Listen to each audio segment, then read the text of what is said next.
Muy bien, estimados estudiantes, tengan ustedes muy buenas tardes. El día de hoy vamos a ver el tema de la célula y sus funciones. Es la segunda clase teórica que tenemos y hoy vamos a hablar justamente de la célula. ¿Cuáles son las funciones que cumple? ¿Cuáles son sus organitos intracelulares? ¿Qué funciones tienen estos organitos?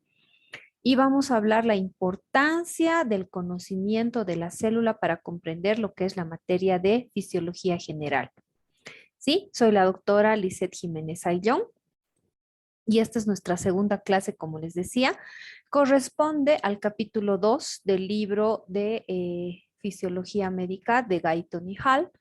El tema es la célula y sus funciones. Entonces vamos a arrancar con nuestro tema. ¿Sí?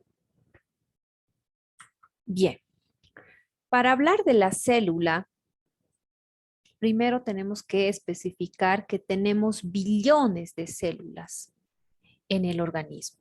Son billones de células que vamos a tener y tenemos que tomar en cuenta que la célula es la porción básica de vida. Es decir, es la parte más pequeña de vida que se conoce. Por lo tanto, al ser la célula una unidad anatómica, una unidad genética y en este caso lo importante, una unidad fisiológica. ¿Qué quiere decir esto? Que todas las células de la economía humana cumplen una función. Y aparte de eso decimos de que la célula tiene sus organitos celulares, que cada uno de estos organitos también cumple una función para la célula. Entonces es muy importante señalar este aspecto porque si nosotros comprendemos lo que es la fisiología celular, que en la anterior clase ustedes han llevado, que existen diferentes tipos de fisiologías, fisiología vírica, fisiología celular, si nosotros entendemos cómo es el funcionamiento de una célula, vamos a poder comprender cómo es que funcionan los tejidos, los órganos, los aparatos y los sistemas de la economía humana. Porque como yo les comento a mis estudiantes en histología, yo les digo, la célula realiza las mismas funciones que nosotros, pero en pequeñito. Todo lo que nosotros realizamos en el transcurso de nuestra vida, la célula también lo va a realizar, pero en pequeñito. Por eso decimos, ¿no? Es la porción más pequeña de vida. Y esta célula obviamente puede vivir, dependiendo del tipo de célula, meses o incluso años, ¿no? Entonces las células va a cumplir con todo lo que es el ciclo vital, ¿no? Nace, crece, se reproduce y muere. Obviamente hay excepciones, ustedes saben que hay células que no se reproducen o no se dividen en este caso y tienen un tiempo de vida variable, habíamos dicho, ¿no? Por ejemplo, los glóbulos rojos 120 días van a vivir, luego van a morir estas células. Existen células que viven mucho menos tiempo, por ejemplo, los glóbulos blancos. Los glóbulos blancos pueden vivir horas o días, pueden vivir 4 a 8 horas, pueden vivir 3 a 5 días, dependiendo. Si estamos con un proceso, por ejemplo, infeccioso, los glóbulos blancos salen a defendernos y viven poco tiempo. Las neuronas tienen muchísimos años de vida, ¿no? Entonces, dependiendo, como les digo, del tipo de célula, las células pueden vivir meses o incluso años. Y también tenemos que tomar en cuenta que la célula no es una entidad aislada. Ustedes han visto en la primera clase de que la célula tiene un entorno y generalmente este entorno se lo conoce como el líquido extracelular, que en la anterior clase ustedes han visto que se conoce también como medio interno. Y este líquido extracelular, medio interno, si ustedes quieren llamarle, tiene que cumplir con ciertas características. Tiene que tener nutrientes apropiados para que esta célula pueda desarrollarse factiblemente, para que esta célula pueda vivir de forma adecuada. Entonces tiene que tener los componentes necesarios y aportar los nutrientes necesarios para que la célula pueda realizar sus funciones de manera adecuada y pueda vivir. Ya hemos dicho que las células son los elementos básicos que conforman el organismo. Ustedes saben que el conjunto de células forma un tejido. El conjunto de tejidos forma un órgano. Y los órganos, el conjunto de órganos va a formar lo que son los aparatos y los sistemas. Esa es la forma en la que se organiza el cuerpo humano. Entonces, estas células hemos dicho que necesitan de nutrientes. También estos nutrientes son transformados en energía. No olvidemos que la célula requiere energía para cumplir con todas sus actividades, con todas sus funciones. Por lo tanto, esos nutrientes que la célula toma de su medio extracelular, los transforma en energía, ¿no? Ahí estamos viendo una célula con todos sus componentes que ustedes por histología ya lo han estudiado, ¿no? Estamos viendo que esta célula tiene una membrana celular que es la que la separa del medio extracelular justamente, ¿no? Y está la membrana plasmática. Tiene también un núcleo, tiene también lo que es el protoplasma, que se le denomina también citoplasma en algunas bibliografías, protoplasma, citoplasma, y es en este protoplasma, citoplasma que se encuentran los organitos intracelulares. Y estos organitos intracelulares justamente hemos dicho que cada uno cumple una función específica para la célula. ¿Cuál se dice que es el organito más importante? El núcleo.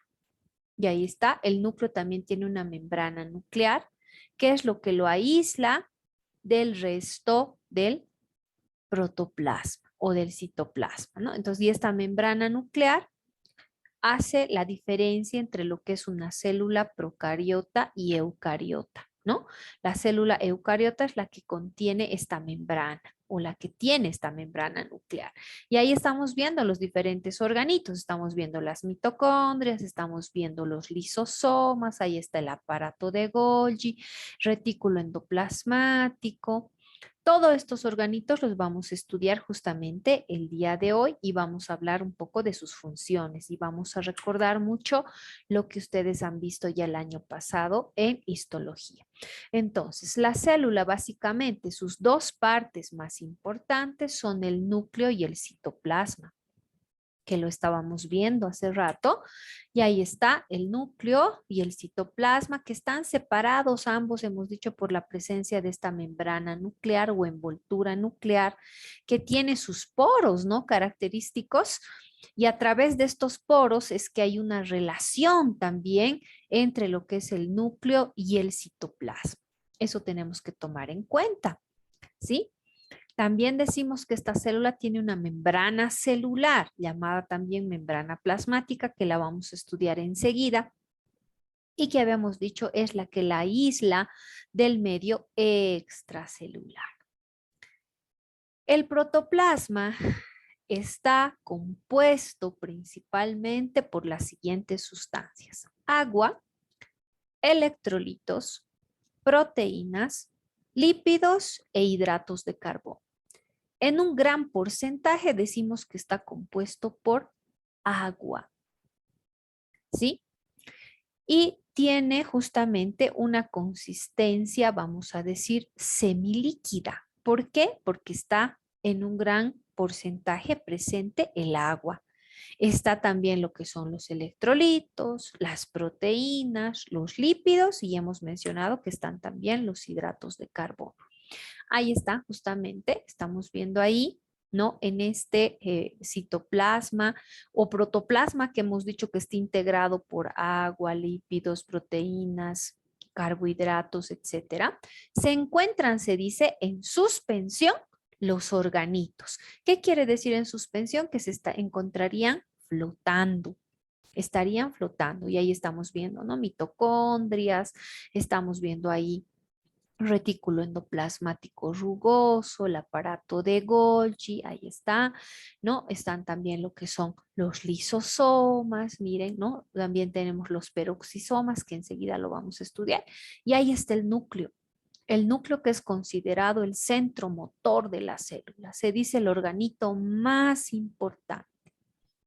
porque no solamente es que en el núcleo se encuentra lo que es la información genética de la célula y que le va a permitir, como habíamos dicho hace rato, dividirse, sino también se encuentra la información necesaria para que esta célula pueda sintetizar sus proteínas. Entonces es un organito muy importante. Ahí está, vamos a ver los porcentajes. Miren, como les decía, el agua representa un gran porcentaje del protoplasma. Aproximadamente del 70 al 85% es agua. Electrolitos, que en este caso son diferentes variedades de electrolitos, algunos con carga positiva, que se los llama cationes, y algunos con carga negativa, que se los llama aniones, ¿no? Y entre los electrolitos que podemos mencionar están el potasio, el magnesio, los iones fosfato, sulfato, bicarbonato, los iones sodio, cloruro, calcio, que ya hemos dicho, pueden tener cargas positivas o negativas. Por ejemplo, el ion sodio y el ion potasio van a tener carga positiva, al igual que el calcio.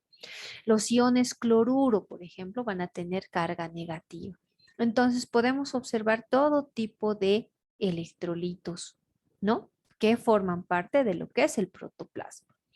Las proteínas aproximadamente representan del 10 al 20% del total de los componentes del protoplasma. Y estas proteínas pueden ser de dos tipos: proteínas estructurales y proteínas funcionales. Y cuando hablamos de proteínas estructurales, jóvenes, nos referimos a proteínas que van a formar parte de la célula. Por ejemplo, tenemos lo que es una proteína que es la tubulina.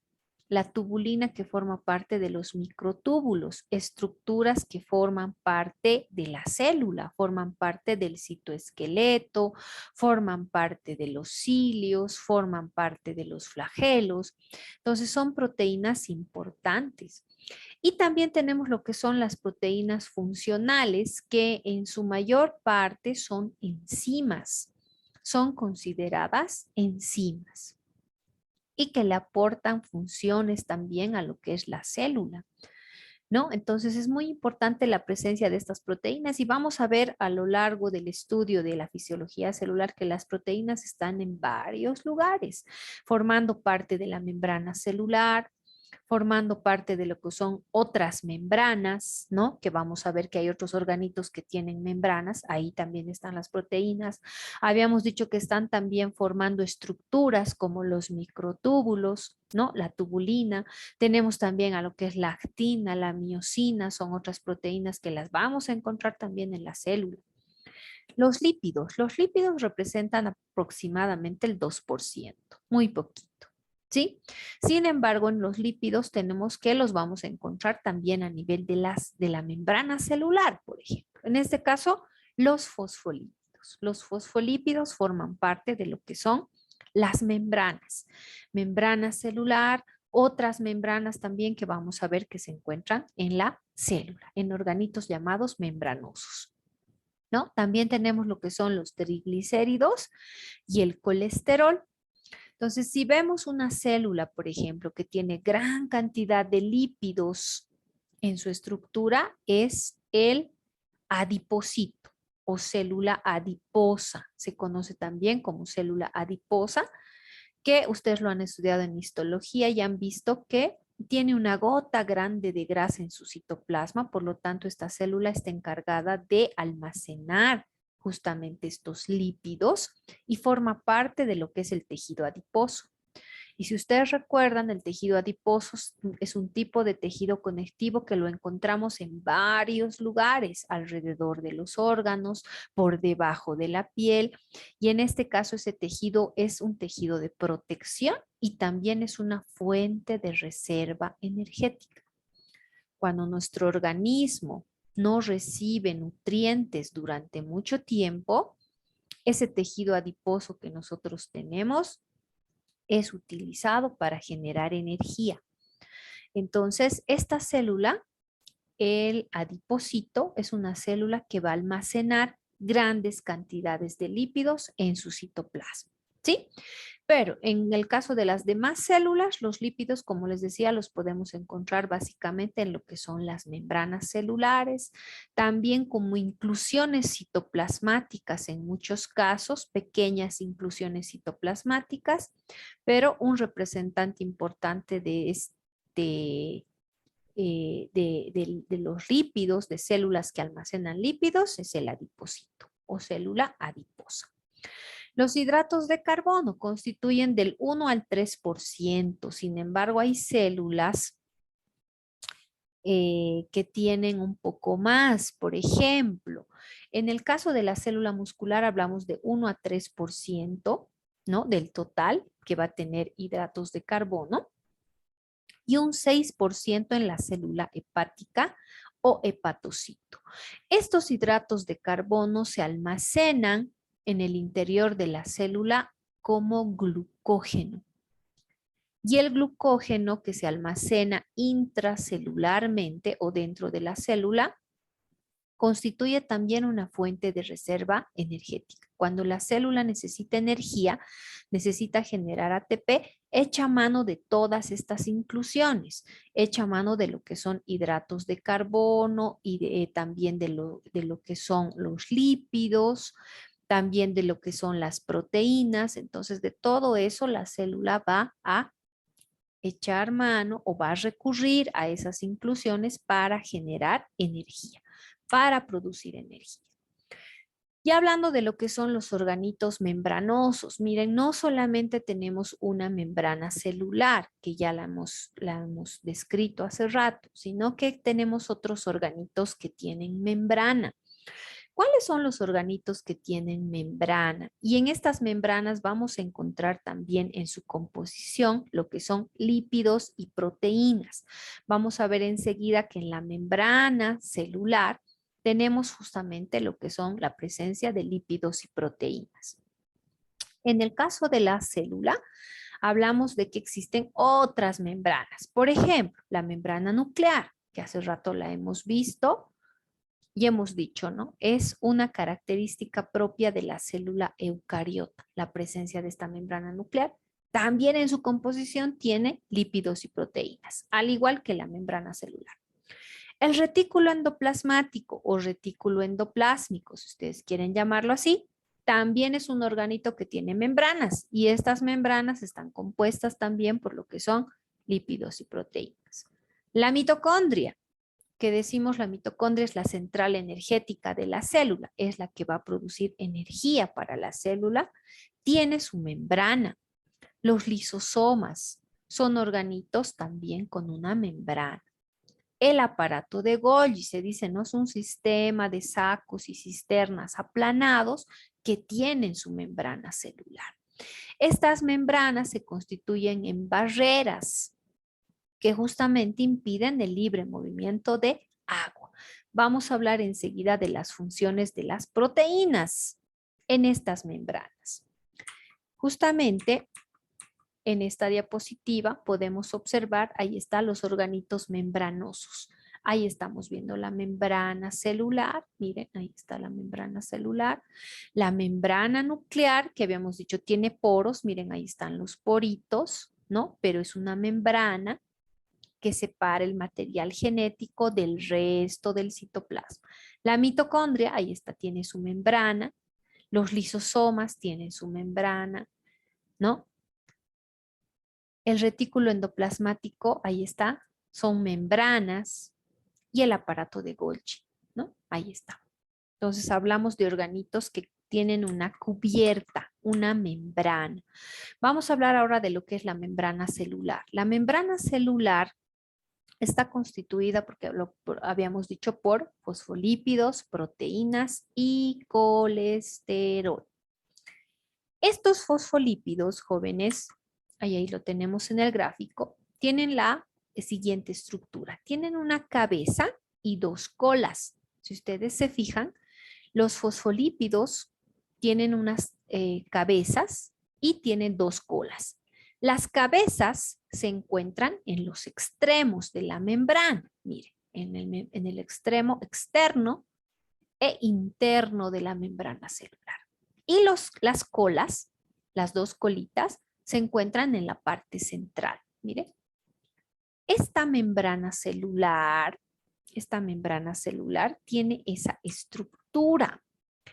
Resulta que estos fosfolípidos que hemos dicho tienen una cabeza y dos colas.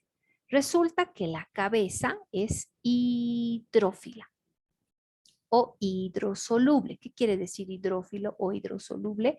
Que es básicamente tiene afinidad con el agua.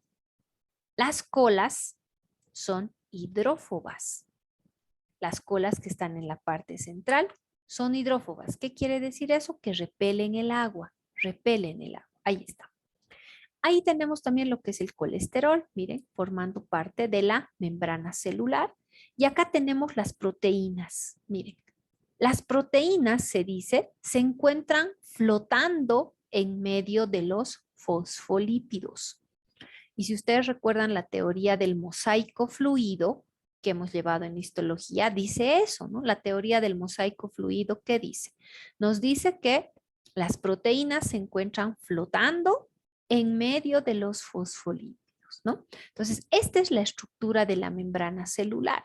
Si ustedes se fijan, tiene una estructura trilaminar. ¿Qué quiere decir? Formada por 3 hojas o láminas, ¿no? Las cabezas de los fosfolípidos en los extremos y en la parte central las colas. A eso se llama estructura trilaminar. 1, 2 y 3 láminas. ¿Sí? Resulta que esta membrana celular, jóvenes, es muy permeable a ciertas sustancias y poco permeable a otro tipo de sustancias. Es muy permeable, por ejemplo, a lo que son gases. Oxígeno y dióxido de carbono atraviesan fácilmente esa membrana celular, así como el alcohol. Sin embargo, otras sustancias como ser algunos iones, glucosa, es más difícil que puedan atravesar esa membrana. Y para eso están las proteínas. Estas proteínas, miren, en muchos casos en la membrana celular tienen esa función de ser canales. Miren, en algunos casos estas proteínas se convierten en un canal. ¿Qué quiere decir un canal? Que en su parte central esa proteína está abierta y por ahí pueden atravesar ciertas sustancias la membrana celular. En otros casos, estas proteínas también actúan y reciben la sustancia que quiere ingresar, modifican su estructura y permiten que esa sustancia ingrese, ya sea ingrese de adentro hacia afuera de la célula, ingrese de afuera hacia adentro de la célula, o sustancias que quieran salir de dentro hacia afuera. Entonces, las funciones de las proteínas en la membrana celular son muy importantes porque van a permitir justamente el paso de esas sustancias que no pueden ingresar libremente por la membrana. Como ya habíamos dicho, ocurre con los gases, el oxígeno, el dióxido de carbono, el agua, el alcohol, pueden atravesar fácilmente la membrana celular. En cambio, otras sustancias como la glucosa, por ejemplo, algunos iones, el ion sodio, potasio, tienen que hacerlo a través de las proteínas. Y estas proteínas de la membrana son de 2 tipos. Las proteínas integrales o transmembranales, miren, ¿qué son estas? Proteína integral o transmembranal. ¿Qué quiere decir? Que se encuentra atravesando la membrana celular. Y las proteínas periféricas. ¿Cuáles son las proteínas periféricas? Las que están adosadas a la cara externa y a la cara interna de la membrana celular. Ahí tenemos una diferencia importante en lo que son los tipos de proteínas que integran la membrana celular. Las proteínas integrales o transmembranales, que hemos dicho son las que atraviesan todo el espesor de la membrana, y las proteínas periféricas que se las encuentra simplemente adosadas, ya sea a la cara externa principalmente o a la cara interna de la membrana celular. ¿Sí? ¿No? Ahí está. Estas proteínas que hemos dicho que son las integrales o transmembranales, son las que se convierten en canales. Ahí está, canales estructurales o poros, por los que pasan sustancias que son difíciles de ingresar a la célula, difíciles de atravesar la membrana celular, y lo van a hacer a través de estas proteínas. Ahí está, se convierten en canales, o ya hemos explicado, cambian su estructura para permitir que estas sustancias atraviesen esta membrana celular. ¿Sí? Entonces, las proteínas periféricas que hemos dicho que son las que están adosadas, ya sea a la superficie externa o interna de la membrana, generalmente tienen la función de ser enzimas catalizadoras de las reacciones químicas celulares, ¿no? Estas proteínas periféricas, ahí está, que solo están principalmente en la cara externa o interna de la membrana celular, actúan como enzimas. Eso tenemos que tomar en cuenta. ¿Qué más podemos encontrar en la membrana celular? Y esto es importante recordar por histología. Por fuera de esta membrana, jóvenes, miren, tenemos también lo que son carbohidratos. Miren, y existen estos carbohidratos que generalmente se unen a las proteínas, a estas proteínas periféricas o a estas proteínas transmembranales también se unen estos carbohidratos, ¿no? Y ya van a formar lo que se llaman glucoproteínas o glicoproteínas. ¿Qué quiere decir gluco? Carbohidrato. Proteína, obviamente, de lo que son las proteínas. Entonces, van a formar lo que son glucoproteínas o glicoproteínas. Y van a formar una estructura que se llama el glucocáliz o glucocálix. Si ustedes recuerdan por histología, el glucocáliz dice, no, es una cubierta de carbohidratos que está por fuera de la membrana celular. Ahí estamos bien, los carbohidratos están por fuera de la membrana y constituyen lo que se llama el glucocáliz. Hay células que tienen el glucocáliz muy desarrollado. Ejemplos, el glóbulo rojo, la célula intestinal o enterocito, la célula del intestino delgado o enterocito, tienen un glucocáliz muy desarrollado. ¿Cuáles son las funciones de ese glucocáliz? ¿Sí? Que se lo llama también glucocálix, por si acaso, es lo mismo, ¿sí? Una de las funciones o las funciones más importantes de este glucocáliz es proteger a la célula. Protege a la célula, evita que interactúe esa célula con otras proteínas extrañas. También protege a la célula de lesiones físicas o químicas. Es una función importante de este glucocáliz. ¿Qué otra función tiene el glucocáliz? El reconocimiento celular. ¿Qué quiere decir reconocimiento celular? Participando en los procesos de rechazo de injertos y trasplantes. Miren, nuestras células del organismo se reconocen unas con otras. Es como si fuesen de una familia, ¿no? Yo con mi familia me reconozco con mis padres, con mis hermanos, y sabemos que todos somos de esa misma familia. Lo mismo ocurre con las células. Las células diferencian quiénes le son familiares. Y por eso es que tienden a rechazar a otra célula que venga de otro organismo. A eso se llama reconocimiento celular. Y en ese proceso de reconocimiento participa activamente el glucocáliz. ¿Sí? Entonces, es muy importante este glucocáliz en ese proceso de reconocimiento, de reconocer lo que es propio y de rechazar lo que no es propio. Y ahí tenemos, por ejemplo, los rechazos de lo que son los injertos de piel, por ejemplo, un injerto de piel, un trasplante de riñón. Nadie me garantiza que si una persona me dona el riñón y me lo pone, yo lo voy a aceptar, mi cuerpo lo va a aceptar. Generalmente mi organismo lo rechaza. Rechaza al órgano porque lo considera extraño. Es un cuerpo que no es familiar, es un órgano extraño. En esos procesos participa el glucocáliz. Otra función importante, confiere viscosidad a las superficies celulares, confiere cierta viscosidad a las células para que se puedan deslizar fácilmente. Por ejemplo, las células de la sangre, ¿no? Que están flotando en el plasma y que tienen que ir flotando fácilmente y deslizándose.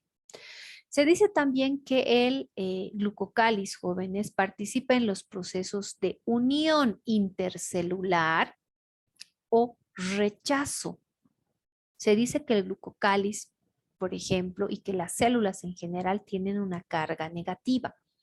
Entonces, ustedes saben que los polos opuestos se atraen y los polos iguales se repelen. Entonces, un elemento que tenga una carga negativa, si ese glucocáliz tiene carga negativa, lo va a rechazar, lo va a repeler. Pero ¿qué pasa si el glucocáliz tiene carga negativa y la otra partícula o la otra sustancia o la otra célula o qué sé yo, o tiene carga positiva? En este caso va a atraer. Entonces tiene esa capacidad, ¿no? Dice, tiene la capacidad de, en muchos casos, repele ciertas células o ciertos elementos que quieren fijarse o unirse a la célula. Y en otros casos los atrae, dependiendo de la carga, ¿sí? También presenta propiedades inmunitarias. Y esto es importante, ¿no? Que vamos a llevar más adelante lo que son los grupos sanguíneos. Los glóbulos rojos, les decía, tienen un glucocáliz muy desarrollado. Por lo tanto, estos glóbulos rojos fuera de su membrana celular tienen un glucocáliz donde se encuentran los antígenos que nos van a determinar el grupo sanguíneo, ¿no? Y los antígenos son dos, el antígeno A y el antígeno B. La presencia de estos antígenos en el glucocáliz de los glóbulos rojos me determina el grupo sanguíneo, pero eso lo vamos a ver más adelante. Ahí está la membrana, miren. Este gráfico nos muestra muy bien lo que es, ahí están las cabecitas de los fosfolípidos y sus colas, ¿no? Dos colitas. Las cabezas en los extremos, las colas en la parte central. Habíamos dicho que tiene proteínas y miren, ahí están las proteínas. Y estas proteínas pueden ser transmembranales, habíamos dicho, o pueden ser periféricas. ¿Sí? Estas proteínas actúan como canales, miren, permitiendo que ciertas sustancias atraviesen esta membrana. También hemos dicho que existen lo que son los carbohidratos, que se unen a las proteínas y que van a formar glucoproteínas o glicoproteínas. Y van a formar también lo que es ese glucocálix que habíamos dicho. Glucocálix, que ya hemos mencionado qué funciones cumple. Vamos a ir hablando de lo que son los organitos, los diferentes organitos intracelulares. El retículo endoplasmático. Miren, el retículo endoplásmico es considerado un organito membranoso. Tiene una membrana. Y tenemos dos tipos de retículo endoplásmico. El retículo endoplásmico liso y el retículo endoplásmico rugoso. Aparte de presentar una membrana, este retículo, ahí está, miren, el retículo endoplásmico tiene sus membranas, ahí está, miren, ¿no? Están o se comunican entre sí y en su interior tiene una matriz endoplásmica se llama. Si nosotros vemos, este retículo siempre está en relación al núcleo. Miren, ahí está el núcleo, ahí está el nucleolo, ahí están los poros que les decía, los poritos de la membrana nuclear. Y este organito, el retículo endoplasmático, siempre está en relación al núcleo, ¿no? Ahí está. Tenemos dos tipos, hemos dicho, el liso y el rugoso. ¿Por qué se llama retículo endoplásmico rugoso? Por la presencia de ribosomas. Estas estructuras que están pegadas o adheridas, miren, a las membranas del retículo endoplásmico son los ribosomas. Ahí están. Por eso se llama retículo endoplasmático rugoso, porque tiene sus como granitos, que son los ribosomas. Y el liso, ahí está, el liso no tiene ribosomas, carece de ribosomas. Siempre está en relación al núcleo, hemos dicho. ¿Sí? Ahora. ¿En qué procesos participa el retículo endoplasmático? Miren, el retículo endoplasmático rugoso, especialmente el que tiene ribosomas, participa en los procesos metabólicos de la célula y es el que se encarga de sintetizar proteínas, jóvenes. Este retículo endoplasmático rugoso es el encargado de sintetizar proteínas. ¿De dónde obtiene la información necesaria para sintetizar proteínas? Del núcleo. Y estos ribosomas, que ustedes los están viendo ahí, tienen la misma función, síntesis de proteínas. Eso ustedes lo saben por histología, ¿no? Ustedes saben que los ribosomas sintetizan proteínas para la propia célula o también proteínas que van a salir fuera de la célula. Entonces, los ribosomas hemos dicho que son los que van a diferenciar el retículo endoplasmático rugoso del liso. El rugoso tiene ribosomas, el liso no. ¿Cómo están constituidos los ribosomas? Los ribosomas están constituidos por RNA ribosómico. ¿Cuál es la función de los ribosomas? Sintetizar proteínas. Hemos dicho que los ribosomas pueden estar solos en muchos casos o pueden estar unidos con otros ribosomas. Pueden estar solitos los ribosomas en la célula, aislados, o unidos unos con otros, pegados o adosados a las membranas del retículo endoplasmático rugoso. ¿Cuál es su función? Sintetizar proteínas. Ahí está. Ahora, el retículo endoplasmático liso, que hemos dicho es el que no tiene ribosomas, jóvenes, tiene otras funciones. ¿Cuáles son las funciones del retículo endoplasmático liso? Síntesis de lípidos, almacenamiento de calcio, por ejemplo, en la célula muscular. Ustedes saben que en la célula muscular estriada esquelética, en la célula muscular lisa, en la célula muscular cardíaca, tienen un retículo endoplasmático liso muy desarrollado y se denomina retículo sarcoplásmico, especialmente la célula muscular estriada esquelética y el músculo cardíaco, ¿no? Tienen un retículo endoplasmático liso muy desarrollado y ahí se almacena el calcio, el ion calcio. Entonces, una función importante es almacenar calcio del retículo endoplasmático liso. Destoxificación de fármacos y sustancias tóxicas como el alcohol, otra función importante del retículo endoplasmático liso. Ejemplo, ¿en qué célula? Célula hepática. El hepatocito es una célula que tiene un retículo endoplasmático liso muy desarrollado también, porque es acá donde se van a destoxificar los fármacos y sustancias tóxicas como el alcohol, ¿no? Por eso decimos, cuando nosotros ingerimos un fármaco vía oral, ¿dónde se destoxifica? En el hígado. Cuando nosotros ingerimos alcohol, ese alcohol, ¿dónde se va a ir a destoxificar?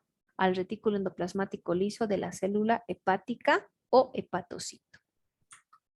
Ahí están los ribosomas. Miren, esto lo han visto el año pasado en histología. Estamos recordando solamente.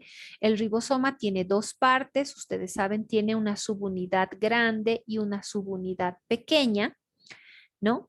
Y el ribosoma, ahí está, se encarga de sintetizar proteínas.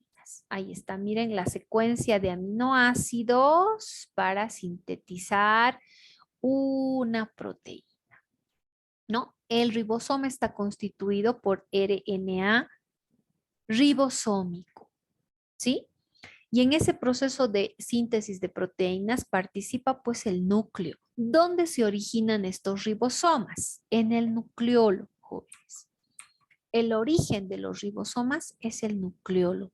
Se dice que ahí se originan los ribosomas. La información necesaria para sintetizar las proteínas, estos ribosomas, ¿de dónde la obtienen? Del núcleo, a través del RNA mensajero y del RNA de transferencia, se obtiene la información necesaria que atraviesa por estos poros. Por eso la membrana nuclear tiene poritos. Ahí están los poros nucleares, que favorece la comunicación entre el núcleo y el citoplasma, vamos a decir, y en este caso el retículo endoplasmático rugoso.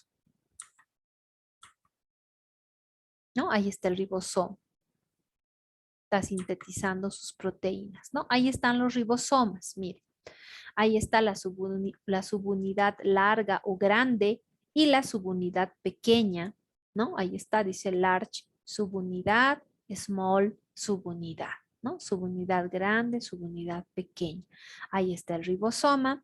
Los ribosomas están unidos, miren, ahí están unidos y cuando están unidos se llaman polirribosomas, por puentes de RNA mensajero. Miren. Es como si estuviesen agarraditos de las manos, ¿no? Se llaman polirribosomas y están como unidos por puentes de RNA mensajero y ahí están sintetizando sus proteínas. Miren cómo están sintetizando proteínas y esa es la función. El aparato de Golgi. El aparato de Golgi es otro organito membranoso, compuesto por membranas, muy relacionado con el retículo endoplasmático o retículo endoplásmico. ¿Cuáles son las funciones del aparato de Golgi? Es el encargado de empaquetar y distribuir las proteínas que han sido recién sintetizadas en el retículo endoplásmico. Es decir, todo lo que se ha sintetizado acá por los ribosomas y por el retículo endoplasmático rugoso, salen del retículo endoplasmático rugoso como vesículas de transporte, llamadas también vesículas de transferencia. ¿A dónde? ¿A dónde salen? Al aparato de Golgi. Ahí está. Y en el aparato de Golgi, esas proteínas se empaquetan y se distribuyen. Este aparato de Golgi, que ha sido descubierto por Camillo Golgi, de ahí su nombre, tiene dos caras, la cara cis y la cara trans. Cara cis o cara inmadura, cara trans o cara madura. Acá llegan, ahí están, las vesículas de transporte o vesículas de transferencia. ¿Qué contienen estas vesículas? Las proteínas que se han sintetizado en el retículo endoplasmático rugoso. Atraviesan por estas membranas, miren, que son un sistema de sacos y cisternas aplanados, dice el aparato de Golgi. Acá se empaquetan y se distribuyen y salen por la cara trans del aparato de Golgi como gránulos de secreción o vesículas secretoras o vesículas de secreción, ya empaquetaditas y obviamente van a ir donde corresponda. El aparato de Golgi es el que va a decir, estas proteínas se van a la membrana celular. Estas otras salen fuera de la célula. Estas otras se quedan dentro de la célula como lisosomas. Ojo, otra función importante del aparato de Golgi es formar lisosomas. ¿Sí? Bien, ahí está. Miren, ahí están las vesículas de transporte, llegan al aparato de Golgi, hemos dicho, atraviesan todos los sistemas de sacos y cisternas aplanados, se empaquetan y miren cómo salen como vesículas de secreción. Puede ser que algunas vayan a formar parte de las membranas, de la membrana celular, otras se quedan dentro de la célula como lisosomas y otras salen fuera de la célula por exocitosis. Miren, puede ser que salgan fuera de la célula por el proceso de exocitosis. Enseguida vamos a explicar. Los lisosomas son organitos que tienen membrana también Y resulta que estos lisosomas constituyen el aparato digestivo intracelular. Yo les digo a mis estudiantes, los lisosomas son el estómago de la célula. Por eso está ahí un dibujito. ¿Por qué decimos que es el estómago de la célula? Porque en su interior estos lisosomas contienen enzimas. ¿Dónde se originan los lisosomas? Y hemos dicho en el aparato de Golgi, ¿no? Entonces, estas enzimas que contienen los lisosomas tienen un pH, jóvenes, muy ácido. Son enzimas del tipo hidrolasa. Son hidrolasas ácidas. Y estas enzimas tienen un pH por debajo de 5. Tienen un pH que va de 5 a 4. Es muy ácido. Son enzimas muy ácidas. Por lo tanto, estas enzimas salen fuera de la membrana que las recubre, porque este lisosoma tiene su membrana. Miren, ahí está. Tiene su membranita. El lisosoma. Y ahí adentro están las enzimas. Ahí están las enzimas. Entonces, cuando se necesita, este lisosoma abre su membrana y expulsa estas enzimas. Existen más de 40 tipos de enzimas hidrolasas que tienen los lisosomas, ¿no? Proteasas, ribonucleasas, desoxirribonucleasas, elastasas, colagenasas, todo tipo de enzimas que lo que van a hacer es van a degradar lo que es carbohidratos, lípidos, DNA, RNA, es decir, todo lo que degraden estas sustancias lo van a, obviamente, a volver en sustancias más pequeñas, van a hacer una hidrólisis, decimos, ¿no? Van a hidrolizar, van a degradar estas sustancias.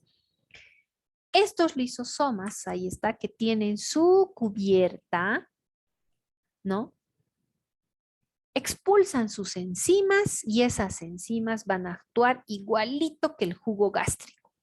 Cuando nosotros ingerimos un alimento, jóvenes, en nuestro estómago existen muchas enzimas y ácido clorhídrico. Todo lo que ingerimos nosotros es degradado en el estómago por las enzimas y por el ácido clorhídrico en sustancias más pequeñas, asimilables para el organismo. Lo mismo ocurre en la célula. Los lisosomas se encargan de degradar algunas sustancias que ingresan dentro de la célula o también sustancias que ya están dentro de la célula. Por ejemplo, un organito envejecido, una mitocondria dañada. ¿Cómo se deshace la célula de un organito que ya no le sirve, que ya no le es útil? Por ejemplo, una mitocondria. Esta célula quiere eliminar esta mitocondria porque ya está envejecida, dañada. ¿Qué hace la célula? ¿Cómo la elimina? Los lisosomas van hacia la mitocondria, vacían sus enzimas, expulsan sus enzimas y la destruyen a esta mitocondria. La degrada. A ese proceso se llama autofagia. Enseguida vamos a hablar de eso, ¿no? Se llama autofagia. Entonces, esa es la función de los lisosomas. Los peroxisomas. Los peroxisomas son organitos muy parecidos a los lisosomas. Se dice que estos peroxisomas se autorreplican, es decir, que se pueden dividir, se pueden autorreplicar. Tienen también una membrana, los peroxisomas, y contienen en su interior enzimas. Enzimas como la catalasa, la uratooxidasa y la aminooxidasa. Estas enzimas, la catalasa, la uratoxidasa y la aminooxidasa, lo que hacen es mantener los niveles adecuados de peróxido de hidrógeno. Estas enzimas pueden combinar el oxígeno con iones de hidrógeno para formar justamente esta sustancia que es el peróxido de hidrógeno. como nosotros lo conocemos, a la famosa agua oxigenada. Si ustedes observan la composición del agua oxigenada, dice, ¿no? Peróxido de hidrógeno. El peróxido de hidrógeno, que nosotros comúnmente le llamamos el agua oxigenada, es una sustancia altamente oxidante. Es una sustancia que puede producir oxidación, puede oxidar. ¿Y qué va a oxidar? Sustancias que son nocivas para la célula, es decir, que le pueden causar daño. Puede catabolizar ácidos grasos también el peróxido de hidrógeno. Ahora, ¿es bueno que exista mucho peróxido de hidrógeno dentro de la célula? No. Pero tiene que existir también una cantidad adecuada. ¿Para qué? Para poder oxidar estas sustancias nocivas para la célula. Y aquí viene lo importante, ¿no? La anterior clase ustedes han visto que en el organismo todo debe estar en homeostasis, en equilibrio, en una relación adecuada. El peróxido de hidrógeno no puede acumularse mucho, pero tampoco tiene que existir muy poquito, porque la célula necesita de ese peróxido de hidrógeno para realizar ciertas funciones, para oxidar ciertas sustancias nocivas para la célula. Se dice que los glóbulos blancos, por ejemplo, tienen también gran cantidad de peroxisomas y estos peroxisomas ayudarían en el proceso de defensa. Ustedes saben que los glóbulos blancos participan en ese proceso de defensa del organismo. Nos defienden contra bacterias, virus, etcétera. Entonces, estos peroxisomas ayudarían juntamente con los lisosomas en ese proceso de defensa contra bacterias, y los glóbulos blancos tienen peroxisomas. Entonces, este peroxisoma es el que va a regular la cantidad de peróxido de hidrógeno que debe existir en una célula. Y lo hace gracias a esas tres enzimas que hemos mencionado. La uratoxidasa y la aminooxidasa forman peróxido de hidrógeno. ¿Y qué hace la catalasa? Evita la formación de peróxido de hidrógeno. De esa forma se regula y se mantienen los niveles adecuados de esta sustancia que hemos mencionado, es el peróxido de hidrógeno. Miren, tiene su membrana también. Ahí está el peroxisoma, ¿no? Ahí está su membrana. En su membrana, miren, tiene también lípidos, hemos dicho, ¿no? Tiene también proteínas. La mitocondria. La mitocondria es un organito muy importante. Es la central energética de la célula. Yo digo, son los pulmones de la célula. La mitocondria se constituye en los pulmones de la célula porque le proporciona energía en forma de ATP o adenosín trifosfato. La mitocondria es un organito muy particular porque está en grandes cantidades en células que requieren mucha energía. Por ejemplo, las células musculares, célula muscular cardíaca, la célula muscular estriada esquelética porque se está contrayendo todo el tiempo, el corazón igual se está contrayendo todo el tiempo porque está latiendo, ¿no? Está sístole, diástole, todo el tiempo está el corazón y necesita grandes cantidades de energía para poder contraerse. Por eso es que tienen muchas mitocondrias. La mitocondria tiene también una membrana, miren, ahí está, tiene una membrana externa y tiene una membrana interna que forma estos pliegues que se llaman las crestas mitocondriales. Miren, estos pliegues se denominan crestas mitocondriales. ¿Qué más tiene la mitocondria? Tiene sus propios ribosomas. Miren, resulta que la mitocondria tiene sus propios ribosomas y se llaman mitorribosomas. Tiene su propio DNA, tiene su propio DNA la mitocondria. Por eso se dice que la mitocondria es un organito semiautónomo. ¿Qué quiere decir eso? Que puede vivir a expensas de la célula, porque se puede dividir al tener su propio DNA, que se llama DNA mitocondrial. Es diferente al DNA nuclear, por si acaso, jóvenes. Hay una diferencia entre el DNA nuclear y el DNA mitocondrial, pero la mitocondria se puede replicar, se puede dividir. y puede sintetizar sus propias proteínas a expensas del núcleo. Por eso decimos que es un organito semiautónomo. Puede vivir por sí sola la mitocondria sin necesidad de tener el resto de la célula.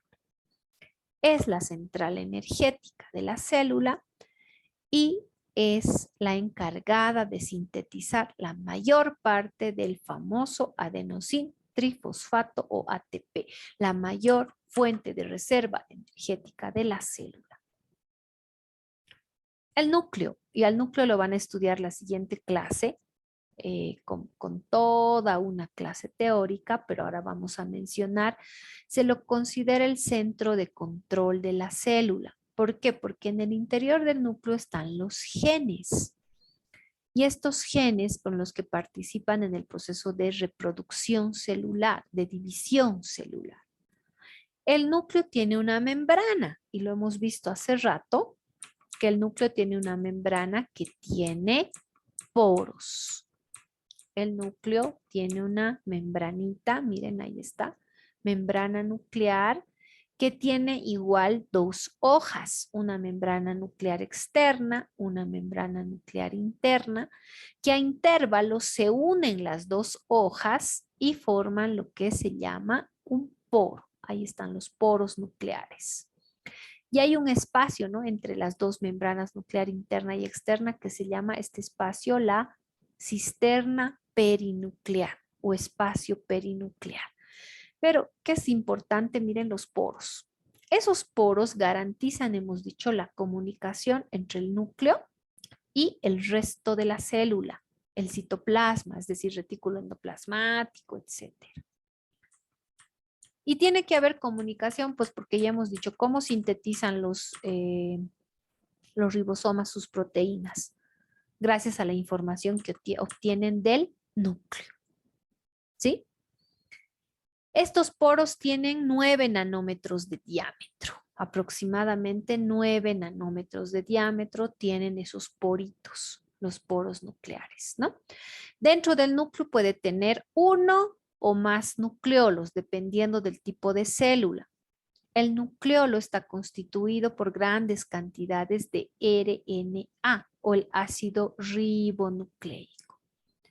Justamente se dice, ¿no?, que en el nucleolo es donde se forman los ribosomas, ¿no? Ese nucleolo que está dentro del núcleo, ahí se forman los ribosomas.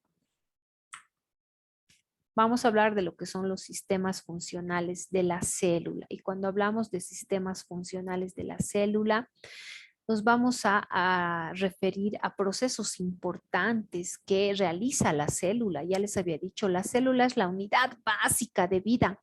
Por lo tanto, va a realizar todas las funciones que yo realizo, pero en pequeño, como les había mencionado al principio.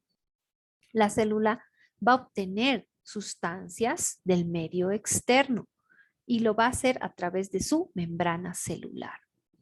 Vamos a ver más adelante que existen diferentes tipos de transportes, cómo se transportan las sustancias a través de la membrana celular. Muchas son con gasto de energía, otras son sin gasto de energía. Por ejemplo, el transporte pasivo o la difusión simple son transporte pasivo sin gasto de energía, ¿no? Y el transporte activo con gasto de energía, ahí sí ya se requiere de ciertas, vamos a decir, de la energía que proporciona la mitocondria. Se necesita ya del ATP, por eso llamamos transporte activo. Y muy importante, el transporte activo, jóvenes, nos referimos a un proceso que se llama la endocitosis.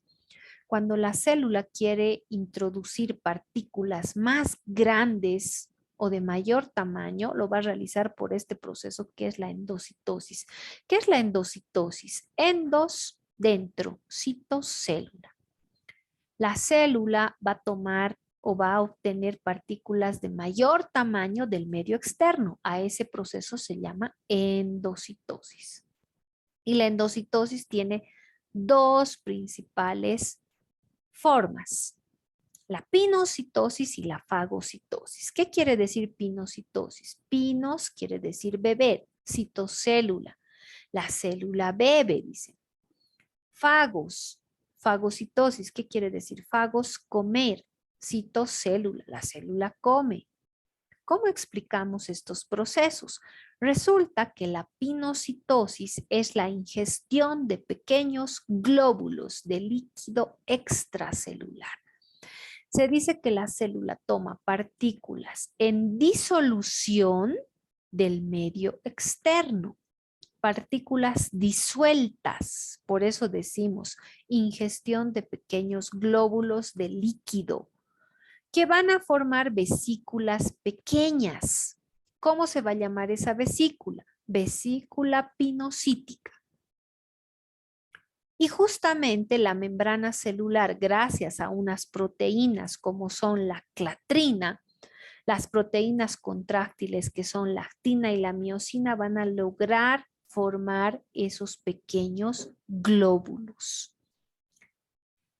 La fagocitosis, en cambio, es cuando ya la célula ingiere, dice, partículas grandes o sólidas, como por ejemplo bacterias, células, tejido dañado o en degeneración.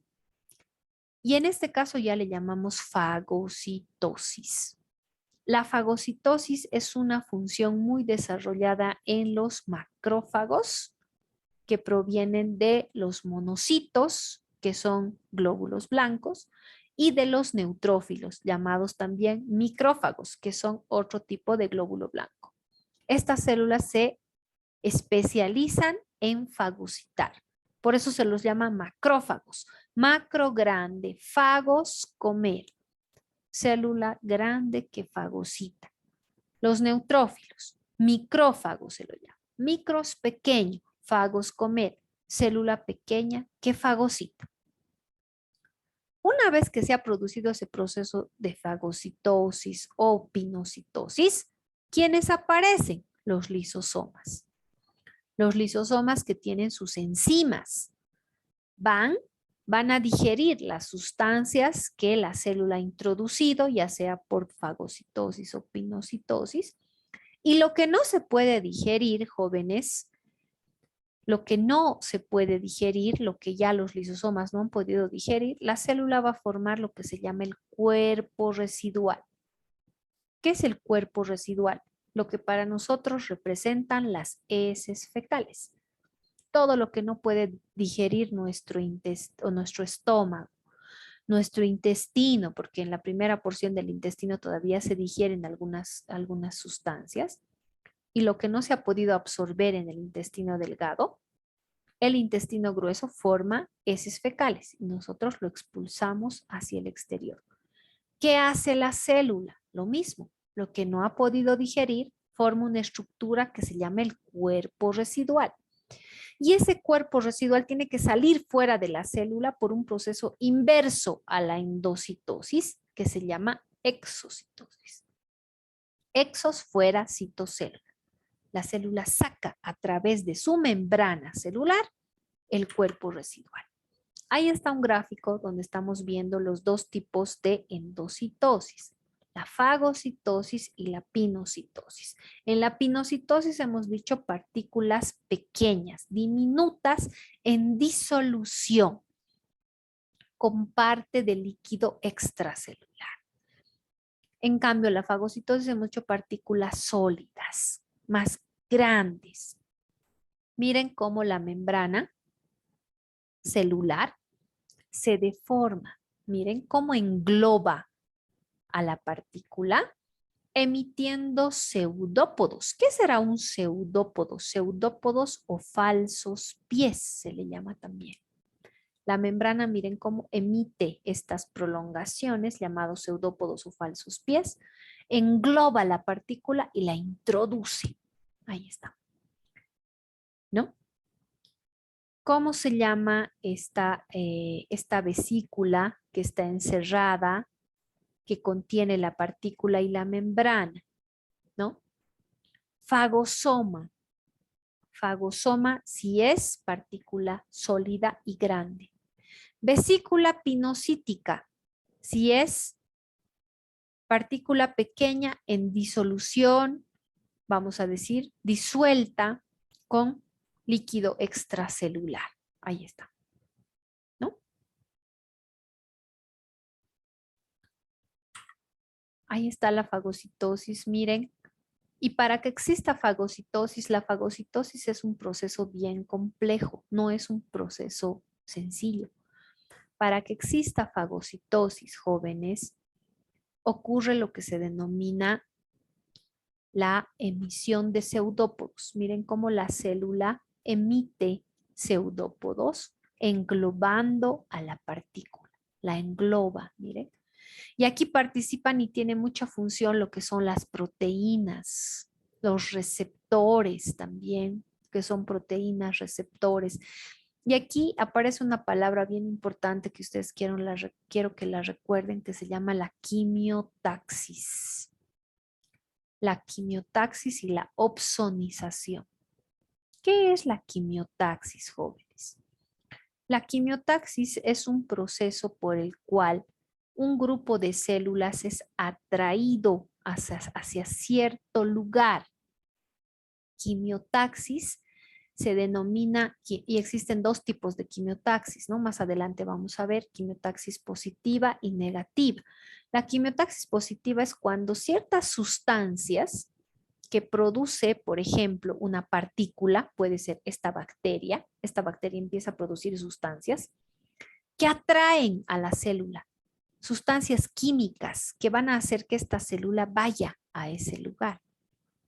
Entonces, la quimiotaxis consiste en eso. Para que haya fagocitosis tiene que haber quimiotaxis. La célula tiene que ir hacia donde se encuentra esa partícula que quiere fagocitar. Por ejemplo, una bacteria.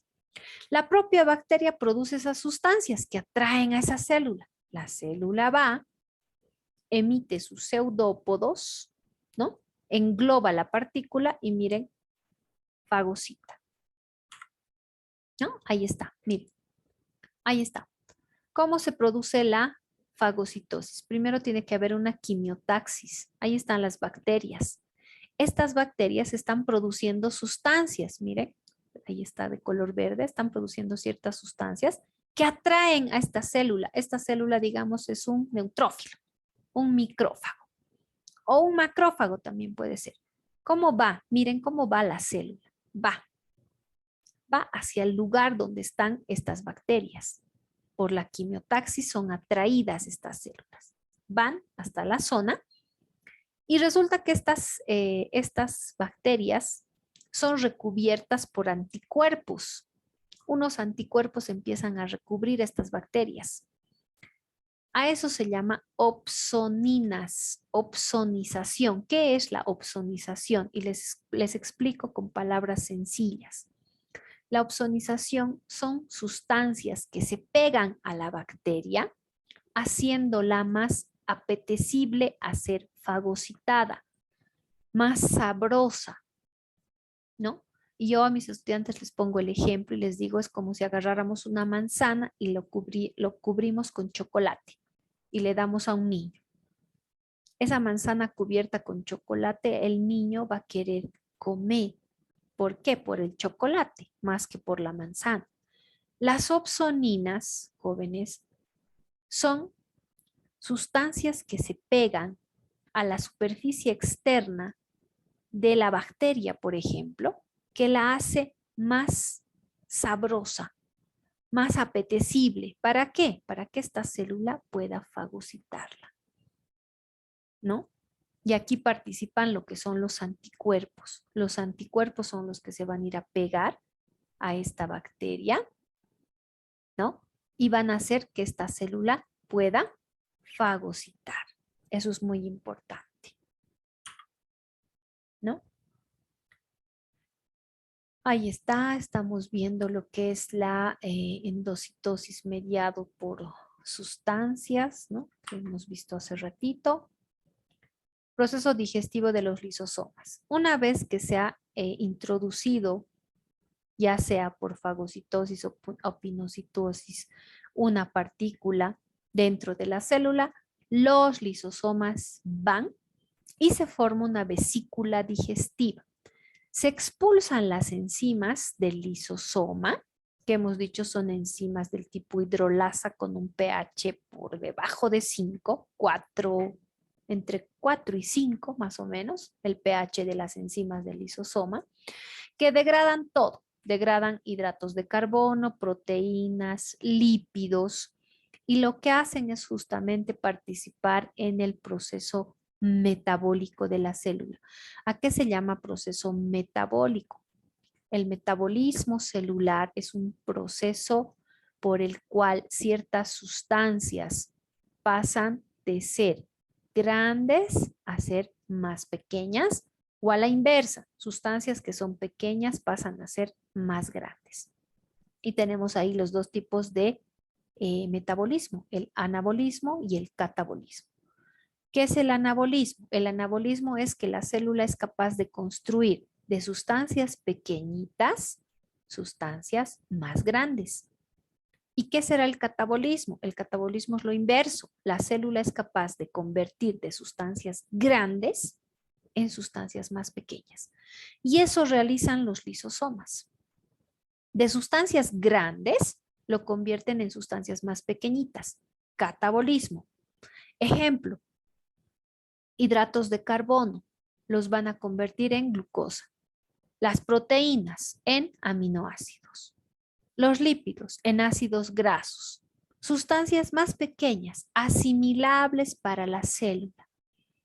Entonces, en ese proceso participan los lisosomas. Degradan todo lo que son sustancias más grandes y la vuelven en pequeñas, sustancias más pequeñas que la célula puede asimilar. Lo que no se puede asimilar, la célula lo convierte en cuerpo residual y lo expulsa hacia el medio externo por exocitosis. Y hemos dicho, como nosotros, las heces fecales. Ahí está. En este gráfico que estamos viendo, miren, el proceso de la fagocitosis, la quimiotaxis y la diapédesis. ¿Qué hemos dicho? La quimiotaxis. La célula va hacia un lugar, es atraída, ¿no? Viaja a cierto lugar para poder fagocitar. ¿Cómo viaja esa célula? Por el proceso de diapédesis. ¿Qué es la diapédesis, jóvenes? Diapédesis. Emisión de pseudópodos o falsos pies. Y la diapédesis es una forma por la cual ciertas células se pueden trasladar de un lugar a otro, emitiendo estos pseudópodos. Miren, estos son los pseudópodos o falsos pies. Miren cómo la célula cambia de forma, su membrana celular, su citoplasma, todo. Miren, se estira, emite un pseudópodo. Y esta célula puede viajar de un lugar a otro, puede salir inclusive a través de los vasos sanguíneos. Miren, estos son los vasos sanguíneos. Y ahí está un glóbulo blanco. Los leucocitos tienen gran capacidad de diapédesis. Y hemos dicho también que pueden fagocitar. ¿Qué tipo de glóbulo blanco? Los monocitos que se convierten en macrófagos y los neutrófilos que se llaman también micrófagos. Miren cómo la célula sale del vaso sanguíneo por diapédesis, emitiendo pseudópodos o falsos pies, y llega donde están las bacterias. Miren, ¿cómo se ha producido? ¿Cómo es que esta célula ha viajado hasta ahí? Por quimiotaxis. Miren cómo las bacterias empiezan a producir sustancias quimiotácticas, que son productos químicos que atraen a la célula. Y la célula, miren cómo va hasta ese lugar y va a ir a fagocitar. ¿Cómo va a fagocitar? Lo mismo, emitiendo pseudópodos, miren, o falsos pies. Por eso decimos que la diapédesis es un proceso muy importante porque participa en ¿qué? En movimiento de la célula. La célula puede ir de un lugar a otro. ¿Y en qué más? En la fagocitosis. No solo en la fagocitosis, ¿no? También en algunos casos en la pinocitosis. ¿A qué llamamos autólisis? Autólisis llamamos cuando la célula se, vamos a decir, destruye una parte de la propia célula o se destruye a la célula por completo. Autos, asimismo, lisis, destrucción, ¿no? Entonces, ¿qué pasa si hemos dicho hace rato una célula quiere eliminar una mitocondria dañada? ¿Cómo lo hace? Los lisosomas participan en este proceso de autólisis. Los lisosomas van, destruyen esa mitocondria, la eliminan y lo que se puede asimilar, la célula lo asimila y lo que no sale como cuerpo residual. Ese proceso se llama autólisis. En otros casos destruyen a toda la célula. Una célula que está dañada, ¿cómo se destruye? Los lisosomas van, expulsan sus enzimas y destruyen a la célula por completo. Entonces, los tejidos en nuestro organismo a menudo tienen que regresar a un tamaño más pequeño. Por ejemplo, ustedes saben que en el periodo de gestación, en el útero, aumenta varias veces su tamaño y las capas de músculo liso que tiene ese útero pues tienden a aumentar también para poder aguantar el peso del embrión y del feto. Cuando el bebé nace, el útero tiene que volver a su tamaño original, ¿no? Que aumenta mucho de tamaño porque ahí está albergando el feto, ¿no? Y el feto llega a pesar más de 2,5 kilos, 3 kilos, ¿no? En algunos casos 3,8 kilos. Entonces, ese útero, imagínense cuánto aumenta de tamaño. Pero cuando ese bebé nace, obviamente el útero tiene que volver a su tamaño original. Entonces, esas células que obviamente han aumentado de tamaño y también han aumentado de número, se tienen que reducir. ¿Cómo reducen de número? Los lisosomas pues destruyen una buena parte de estas células, ¿no? Entonces, en ese proceso de autólisis, que quiere decir autos a sí mismo, lisis, destrucción, la célula puede destruirse por completo o destruir una parte de la célula, como una mitocondria. Cuando la célula se digiere por completo, es decir, los lisosomas destruyen a la célula por completo, se forma en algunos casos otra célula del mismo tipo, si es una célula dañada, ¿sí? Hemos dicho que los lisosomas tienen también sustancias bactericidas, no solamente enzimas. Tienen sustancias bactericidas como la lisocima y la lisoferrina, que actúan muy bien en un medio ácido. Y hemos dicho que las enzimas hidrolasas de los lisosomas tienen un pH de 5, más o menos, ¿no? ¿A qué se llama autofagia? Autofagia es ese proceso por el cual la célula destruye algún organito, lo que les decía anteriormente, ¿no? Les mencionaba que la célula tiene que destruir un organito intracelular dañado. A eso se llama autofagia.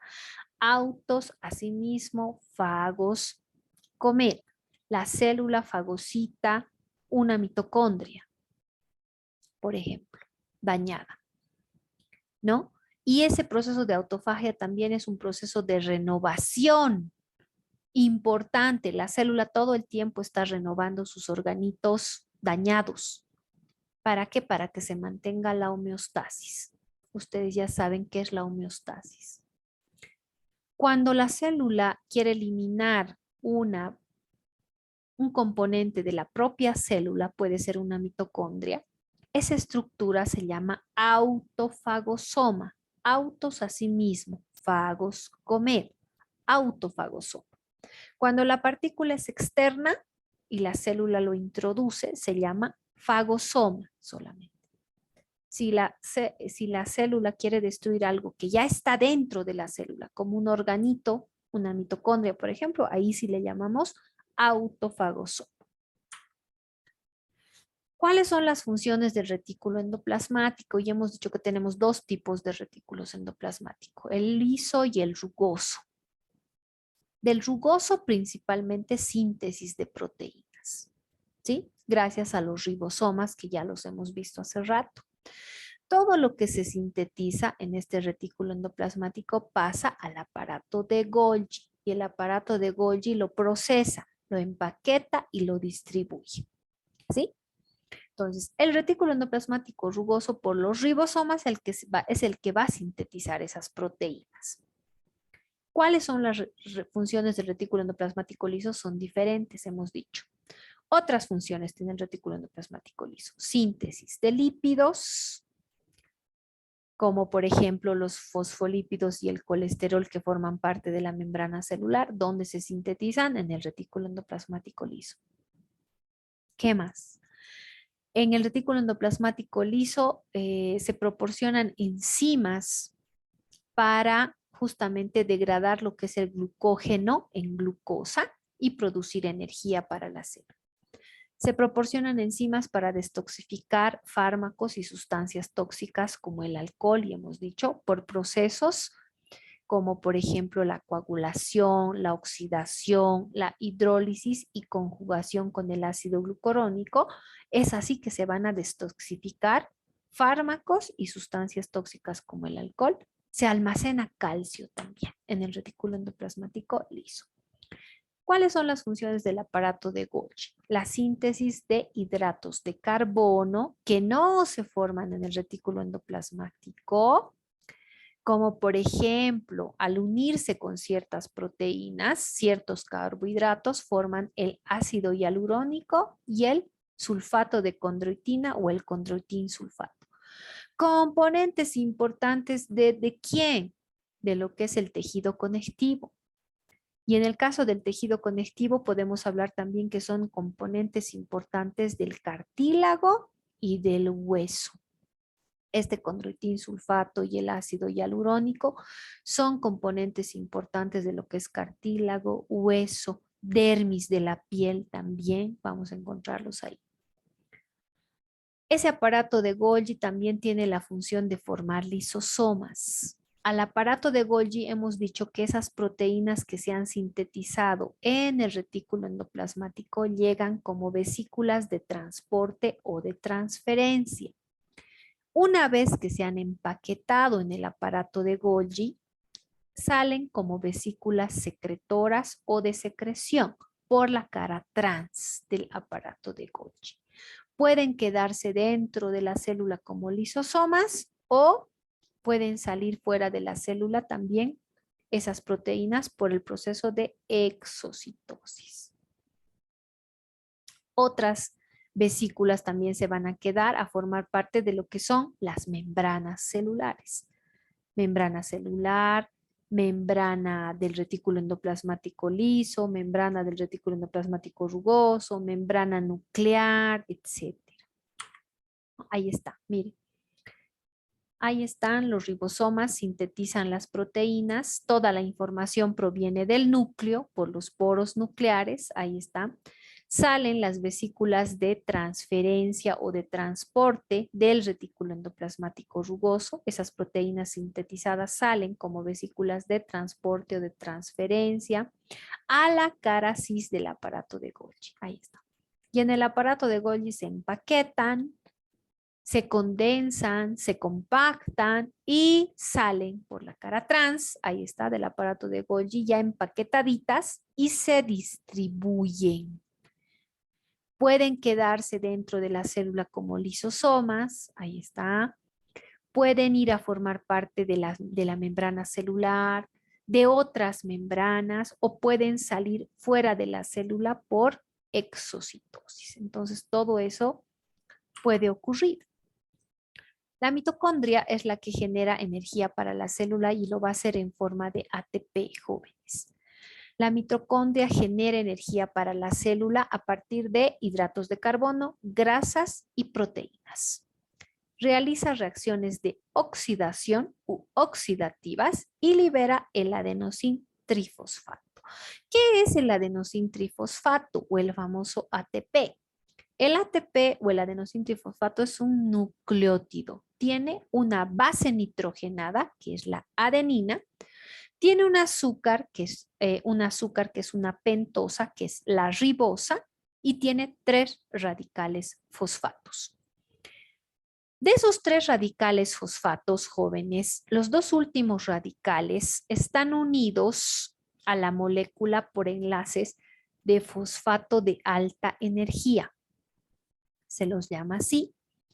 Y estos enlaces fosfato de alta energía contienen aproximadamente 12.000 calorías de energía por molécula de ATP. Entonces, este ATP es el que va a generar esa energía para la célula.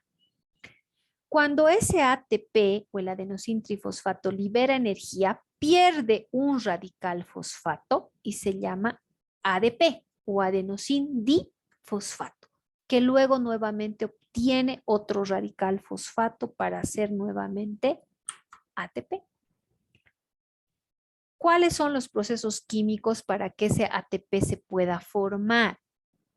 Resulta que la principal fuente energética de la célula es la glucosa. La glucosa ingresa dentro de la célula y se almacena como glucógeno. Y esa glucosa que ingresa del exterior dentro de la célula, en su interior, al ingresar dentro de la célula, esa glucosa se convierte por las enzimas del citoplasma en ácido pirúvico. Y el 95% del ATP se forma en la mitocondria. Ese ácido pirúvico se transforma en acetilcoenzima A en la matriz de la mitocondria que se encuentra en las crestas mitocondriales. Ese proceso se conoce como el ciclo de Krebs o del ácido cítrico. Este ácido cítrico se divide en sus componentes que son átomos de hidrógeno y dióxido de carbono. Entonces, en ese proceso, jóvenes, de formación de ATP, se va a producir átomos de hidrógeno y dióxido de carbono. Y ese dióxido de carbono, la célula obviamente lo elimina hacia el exterior y nosotros lo eliminamos como un todo por los pulmones en el proceso de la expiración. Cuando yo inspiro, introduzco oxígeno. Y cuando yo expiro, elimino dióxido de carbono. Gracias a mis pulmones puedo realizar esos dos movimientos, la inspiración y la expiración. En la expiración yo elimino todo ese dióxido de carbono que es un producto de desecho, que no sirve, no le es útil a la célula ni a mi organismo. ¿Para qué se utiliza el ATP? La célula, ¿para qué necesita ATP? Para realizar todas sus funciones, jóvenes. La célula necesita del ATP para realizar todas sus funciones. Ejemplos: transporte de sustancias por las membranas celulares, para fagocitar, para hacer fagocitosis, pinocitosis, se requiere de energía. Ahí está el transporte activo. Transporte de otras sustancias como la glucosa que ingresan por transporte activo, requiere de energía. Para sintetizar sus proteínas, la célula necesita energía. Para el trabajo mecánico como la contracción muscular, la contracción cardíaca, energía. Transporte de iones, por ejemplo, en los riñones, en el túbulo renal, energía. Para la división celular, para trasladarse de un lugar a otro, como hemos visto hace rato, la diapédesis o emisión de pseudópodos, la célula necesita energía para todo, para sintetizar sus proteínas. Muchas células utilizan hasta el 75% del ATP para sintetizar nuevas sustancias químicas, especialmente proteínas. Entonces es muy importante el ATP. Para todo necesita energía la célula, para todo. Para el metabolismo celular lo mismo, necesita energía. Para la exocitosis, para todo. ¿Cómo se mueven las células? Y aquí vamos a hablar un poco de lo que es el movimiento amebiano. ¿Cómo se llama también al movimiento amebiano? La diapédesis, que hace ratito hemos mencionado.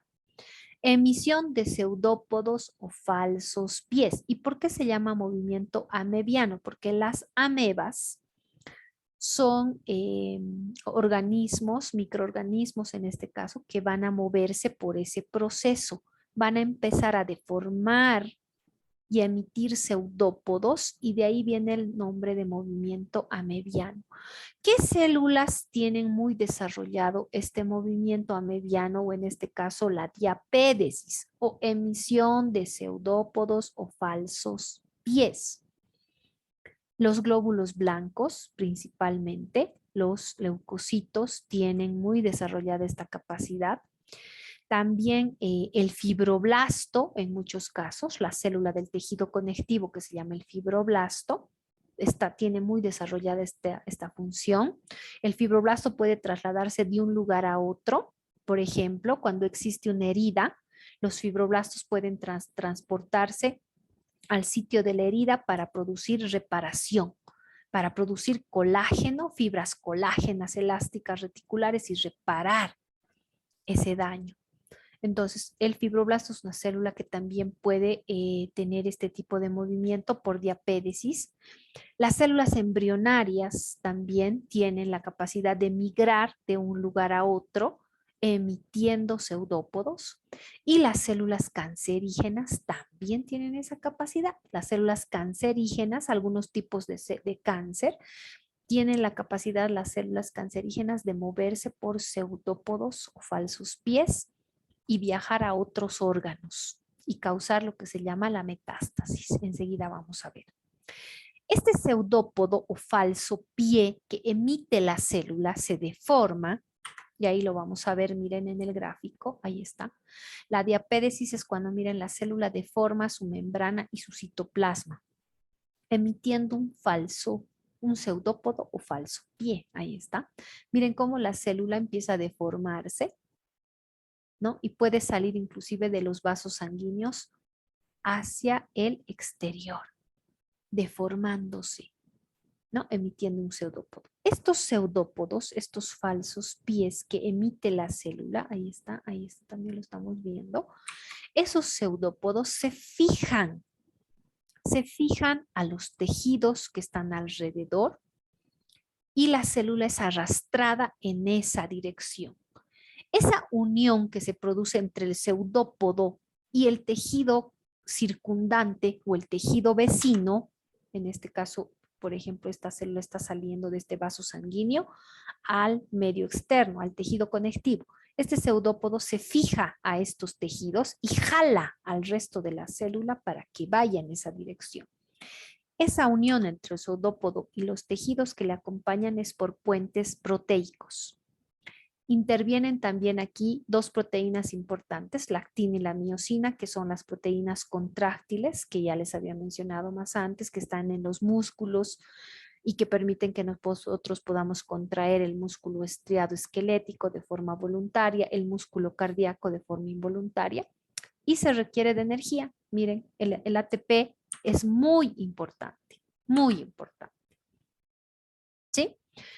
¿Qué células hemos dicho que tienen muy desarrollado esta capacidad, este movimiento por pseudópodos o movimiento amebiano? Ya hemos dicho, glóbulos blancos, principalmente los monocitos que se convierten en macrófagos al salir del torrente sanguíneo. Los neutrófilos también son células que tienen muy desarrollada esta capacidad de emitir pseudópodos. Los fibroblastos, ya lo hemos mencionado, son células del tejido conectivo que sí pueden ir de un lugar a otro para producir reparación. Si hay una herida, por ejemplo, para poder reparar esa herida. Las células embrionarias, habíamos dicho, ahí está, cuando el bebé se está formando, ¿no? El embrión y en el feto, hay células que tienen que viajar. Las células embrionarias tienen que ir de un lugar a otro para generar nuevas estructuras. Ustedes saben que en el embrión todo se está formando. Los dedos se están formando, los ojos, las orejas, el pabellón auricular, todo está en proceso de formación. Y para generar ese proceso de formación, muchas células tienen que migrar de un lugar a otro, ¿no? Y las células cancerígenas, las células del cáncer, tienen esa capacidad de migración, especialmente los sarcomas, que son tipos de tumores malignos que se producen en tejido conectivo. Y a ese proceso se llama justamente metástasis, ¿no? El cáncer aparece en un órgano y luego resulta que ha viajado a otro. Aparece en otro órgano. A ese proceso se llama metástasis. ¿Cómo se ha producido? Por movimiento de las células cancerígenas. Han viajado, han migrado de un lugar a otro. Este movimiento amebiano o la emisión de pseudópodos, hemos dicho, está regulado por la quimiotaxis. Ya lo hemos mencionado hace rato y hemos hablado qué es la quimiotaxia, ¿no? La quimiotaxia es ese proceso, ahí está la quimiotaxis, de atracción, ¿no? Sustancias químicas que produce cierta partícula, por ejemplo, puede ser una bacteria, que hace que las células viajen hasta ese lugar, vayan a ese lugar, emitiendo pseudópodos o falsos pies, ¿no? Ahí están las células cancerígenas, ahí estamos viendo, miren, cómo son capaces de migrar de un lugar a otro. Estas células pueden emitir pseudópodos, miren, pueden ingresar inclusive en un vaso sanguíneo, ¿no? Y pueden viajar vía sanguínea en algunos casos, ¿no? Por los vasos sanguíneos pueden viajar estas células cancerígenas y pueden ir a otro órgano. A eso se llama metástasis. Ahora, los cilios. Los cilios son estructuras que están en la célula que tienen microtúbulos o túbulos. Existen dos tipos de cilios, los cilios móviles y los no móviles o primarios. Vamos a hablar de los cilios móviles. Son los que se mueven. ¿Dónde los encontramos? En vías aéreas y en las trompas uterinas o trompas de falopio. La superficie interna de las trompas uterinas tiene cilios, lo que facilita que el óvulo que se ha producido en el ovario viaje hasta el útero para ser fecundado. Estos cilios, hemos dicho, tienen microtúbulos.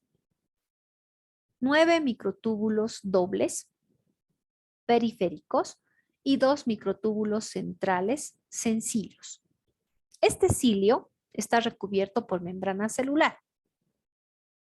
Y el movimiento de ese cilio se dice que es como un golpe de látigo, rápido, ¿no? Tiene un empuje anterógrado y luego un golpe retrógrado. Es decir, el cilio se mueve así. Tiene este movimiento. Va, vuelve, va, vuelve, va y vuelve. Ahí está un cilio. ¿Cómo está constituido? 9 dupletes de microtúbulos. Ahí está. 1, 2, 3, 4, 5, 6, 7, 8, 9. 9 dupletes de microtúbulos dobles, miren, son 2 microtúbulos, ahí está, y 2 centrales sencillos. Eso dice la teoría, ahí está. Estos microtúbulos, miren, están conectados entre sí, toditos están conectados entre sí, ahí está, por esta proteína que se llama la dineína. Miren cómo están unidos toditos entre sí por esta proteína que es la dineína. Toditos están unidos y están forrados por membrana celular. Miren, están recubiertos por membrana celular. Ahí está un cilio. Miren, cortamos un cilio. Se los considera también como pestañitas a los cilios. Yo les digo, ¿no? El cilio es como las pestañas. Si nosotros cortamos un cilio, tiene ahí está sus microtúbulos. 9 dupletes de microtúbulos, ahí está. 2 centrales simples, unidos por la dineína, ahí está. Y recubiertos por membrana celular, ¿no? Ahí está otro esquema de lo que es un cilio. ¿Dónde encontramos? Miren los cilios, son pestañitas. Vías respiratorias. Se dice que las células de las vías respiratorias, es decir, células de lo que son fosas nasales, tráquea, bronquios, tienen cilios. Miren, tienen sus pestañitas. Se dice que cada una de estas células puede llegar a tener más de 200 cilios. Una célula solamente puede llegar a tener más de 200 cilios en la parte apical de la célula. Ahí está. Y estos cilios tienen ese movimiento de látigo que hemos explicado anterógrado y retrógrado. Todo el rato se están moviendo. ¿Para qué se mueven? ¿Cuál es la función en el caso de las vías respiratorias? Eliminar mucosidades y eliminar partículas. Ustedes saben que en las vías respiratorias hay gran cantidad de moco. Se produce mucho moco por las células caliciformes. Ese moco tiene que ser eliminado. El movimiento de estos cilios hace que ese moco se elimine. Y también cualquier partícula extraña que pueda ingresar en el aire que yo inspiro es atrapada por estos cilios y también es llevada hacia el exterior. Entonces, importante la función de estos cilios. Estos cilios donde también hay, hemos dicho, en las trompas de falopio o trompas uterinas. El movimiento de estos cilios hace que el óvulo resbale, vamos a decir, viaje. El movimiento de sus cilios hace que el óvulo sea impulsado desde el ovario hasta el útero para ser fecundado. Ahí está el movimiento, miren, de los cilios. Hemos dicho un movimiento anterógrado y retrógrado. ¿Cómo se mueve ese cilio? Ese movimiento de látigo que habíamos dicho. Anterógrado y retrógrado. Todo el tiempo. ¿No? Esos microtúbulos hemos dicho que están unidos entre sí por una proteína importante que es la dineína justamente, ¿no? Y en el conjunto de esos microtúbulos con sus enlaces reticulares proteicos o de proteínas se denomina axonema. Para que esos cilios se muevan también necesitamos de lo que es ATP. El adenosín trifosfato necesitamos para que ese axonema, esa unión de los microtúbulos con la membrana y los microtúbulos entre sí se siga moviendo, necesitamos que haya ATP y condiciones de iones adecuadas, especialmente iones magnesio y calcio, ¿no? Y esa presencia de la dineína. La dineína, esa proteína, actúa como una enzima adenosín trifosfatasa o ATPasa, por lo tanto activa el ATP y hace que los cilios se muevan. Los cilios primarios son los que no se mueven, ¿sí? Inmóviles. Actúan como antenas sensitivas, dice la teoría, que pueden regular lo que son vías de señalización celular, pueden intervenir en lo que es sensación mecánica y química, transducción de señales y también lo que es el crecimiento celular. Los que sí se mueven son los cilios secundarios, ¿no? O móviles, que se llaman también quinocilios. Quinocilios se llaman a los que se mueven. Sinocilios en otros libros también van a encontrar. Bueno, hasta aquí es este tema. Les agradezco mucho su atención y espero que les haya servido y les haya sido de utilidad esta clase. Yo me despido hasta una siguiente clase teórica. Que tengan un excelente resto de semana y un buen fin de semana. Sí, muchas gracias por su atención. Hasta luego.